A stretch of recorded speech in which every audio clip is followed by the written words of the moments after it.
নমস্কার বন্ধুরা, কেমন আছেন আপনারা সবাই? আশা করি সবাই ভালো আছেন।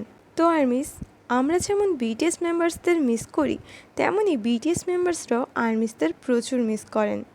আর যেমন কিনা 13ই জুন বিটিএসের 11th অ্যানিভার্সারি ছিল, কিন্তু আমাদের লিডার RM ওই দিন আর্মিসদের জন্য কিছুই পোস্ট করতে পারেনি। কিন্তু ফাইনালি 15ই জুন RM ভিভার্সে খুব সুন্দর একটা লেটার লিখেছেন আর্মিসদের জন্য। RMের লেটারও ঠিক ওনারই মতো, একেবারেই স্বচ্ছ। উনি সব কিছুই খুলে লেখেন, যেগুলো কিনা ওনার মনের কথা এবং যে সকল কথাগুলো ওনার মাথায় চলছে। এছাড়াও তিনি আর্মিসদের কি বলতে চান তার সব কিছুই তিনি তার এই লেটারে খুব সুন্দর করে লিখেছেন। তো ভিডিওটা শুরু করার আগে তোমরা যারা চ্যানেলে নতুন এসেছো তারা প্লিজ চ্যানেলটা সাবস্ক্রাইব করে দাও, কারণ আমি এরকমই বিটিএসের ইন্টারেস্টিং ভিডিও বানাই। তো আর্মিস লেটারের শুরুতে RM লিখেছেন, লং টাইম নো সি, মানে অনেক দিন হয়ে গেল আপনাদের সাথে দেখা হয়নি। আর রিসেন্টলি 11 অ্যানিভার্সারিতে আমি একটাও মেসেজ করতে পারিনি। এরপর তিনি তার রিসেন্ট অ্যালবাম নিয়ে বলেন যে আমার album come back to me এর রিলিজ হওয়ার 1 মাস হয়ে গেছে, আর রাইট প্লেস রং পারসন 3 সপ্তাহ আগে এসেছিল। এরপর RM লেখেন, গত বছরের এপ্রিলে আমি জেহোবের সাথে মিলিটারি যাওয়ার চিন্তাভাবনা করেছিলাম, কিন্তু তারপর আমি ওটা চেঞ্জ করে আমার ছোট ছোট ভাইদের সাথে হাতে হাত মিলিয়ে মিলিটারিতে প্রবেশ করি। আমার মনে হয় আমি 2023 সালটা শুধুমাত্র ড্রিঙ্ক করে এবং কাজ করে কাটিয়ে ফেলেছি। আমি আমার বন্ধুর সার্জেন্টের মেডিসিন ক্যাবিনেটের জন্য একটু জেলাস, কিন্তু আমার কোনো অনুশোচনা নেই। হা হা হা। এটা প্রথম কাজ যা আমি আপনাকে বলতে পারিনি যে আমি এটা সম্পর্কে কেমন অনুভব করছি। অনেক কিছু আছে যেটা আমি বলতে চাই, কিন্তু যেহেতু এসব কিছু অ্যালবামে লেখা হয়ে গেছে, এটা এমন অ্যালবাম যেখানে আমি নিজের সাথে সৎ হতে সংগ্রাম করেছি। এটা খুব ভালো হবে যদি আপনারা এটা লম্বা সময় ধরে বারবার পড়তে পারেন। 3 দিন আগে জিন হিয়ংকে ছুটি দিয়ে দেওয়া হয়েছে। আমি আমার স্যাক্সোফোন নিয়ে যাই এবং বাজাই যাতে মজা করতে পারি, কিন্তু সত্যি বলতে আমার মনের মধ্যে তখন মিক্সড ফিলিং চলছিল। এটা কি একা বা কঠিন সময় ছিল না? যেহেতু তিনি প্রথম গিয়েছিলেন। এটা কেমন ছিল 1.5 বছর এখানে আমাদের সাথে না দেখা করা? আমরা এখন আপনার অতীতে বাস করছি।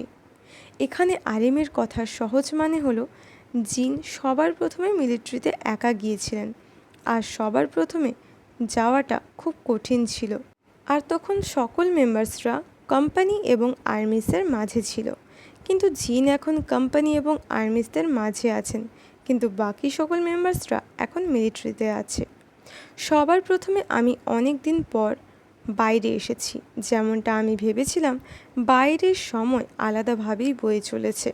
আমার অনুপস্থিতিতে সবাই ভালো কাজ করছে, এটা ভালো যাচ্ছে।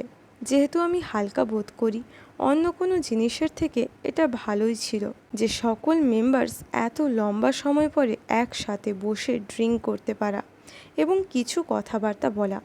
আমার মনে হয় প্রায় 10 মাস হয়ে গেছে আমার এদের সবাইকে এত কেন মনে পড়ে। আমি সময়ে সময়ে ওদের ফোন করতাম আর হঠাৎ করে জিজ্ঞাসা করতাম যে তোমরা কেমন আছো। জিন হিয়ং সবসময় বলতেন যে ওনার সকল মেম্বার্সের কথা খুব মনে পড়তো। আমি যখন বিক্ষিপ্ত হয়ে গ্যাংওয়ান-ডোতে থাকতাম, তখন আমি গভীরভাবে বুঝতে পেরেছিলাম। যখন আমি আপনাদের সাথে মুখোমুখি কথা বলি, তখন আমি বুঝতে পারি যেগুলি এখনও পরিবর্তন হয়নি, কোথায় আমাকে ফিরে আসতে হবে এবং আমি কেমন মানুষ ছিলাম।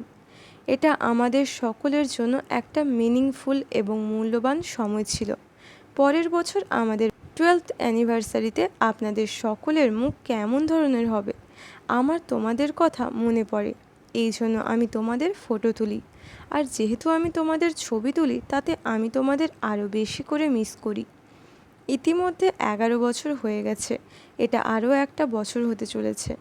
আমি ভবিষ্যৎ জিন হিয়ং এবং জেহোপের ওপর ছাড়ছি, যারা কিনা আপনাদের বাহুর কাছাকাছি আছে। আমি এটা বুঝতে পারি যে অনেক লোক এখানে আমাদের ভুলে যায়নি, তারা আমাদের অপেক্ষা করছে।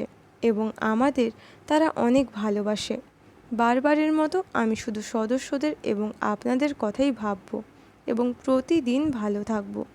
আমি তোমাকে ভালোবাসি। ধন্যবাদ। আসুন পরবর্তী গ্রীষ্মে প্রথম দিকে নামজুনের জন্য অপেক্ষা করি।